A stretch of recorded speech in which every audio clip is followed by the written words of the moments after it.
شاید کسی نے کہا ہوگا یا میں نے ہی کہیں سنا ہوگا، محسوس ہی کیا ہوگا۔ اس وقت تو محسوس ہو رہا ہے ہمیشہ کی طرح دل و دماغ کی اتنی کھڑکیاں کھلی کھڑی ہیں کہ کس میں سے جھانکوں اور کیا جھانکوں۔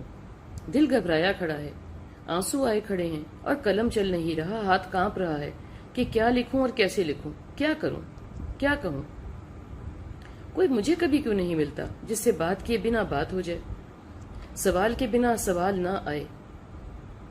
ویسے میرے سوال کبھی تھے ہی نہیں، شاید بلکہ یقیناً سوال ہوتے ہی ہوں گے بڑے دماغ والوں کے، جو پریشان ہوتے ہوں گے، سمجھنا چاہتے ہوں گے، اور سمجھ جن پر اترتی ہوگی جواب ان کو ہضم ہوتے ہوں گے۔ میرا کیا، میں معصوم مطمئن ہوں جہاں اور جیسا ہوں۔ خیر، لینے والوں سے لینا ایسے ہی ہے جیسے کسی پیارے سے آپ کا خون میچ کر جائے اور ضرورت پڑنے پر وہ آپ کو خون دے دے، مگر کب تک؟ کل کو آپ کی سانس کم پڑ جائے تو کچھ دیر تو مشین پر آپ رہو گے، شاید زیادہ ہی دیر رہ جاؤ۔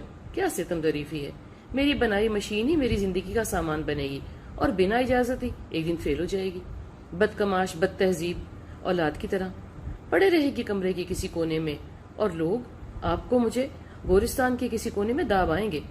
یہ ہے اس لینے والے گستاخ کی اوقات، جو میں کر کے کہتا ہے میں نے دیا، میں نے کیا، میں پہنچا، میرا حکم اور میری ملکیت۔ اسے بتا دو، کہہ دو کہ تو خود کے لیے ہی ناکافی ہے، کسی کی کیا حجت پوری کرے گا؟ ویسے بھی اس کے دیے میں سے کچھ دینے کا حوصلہ تو کر بھی لیا تو کیا، کون سا خود کا مال ہے؟ بھلے وقت، ذہانت، پیسہ یا طاقت، جس کا ہے وہ جب چاہے واپس لے لے اور معلوم بھی نہ پڑے۔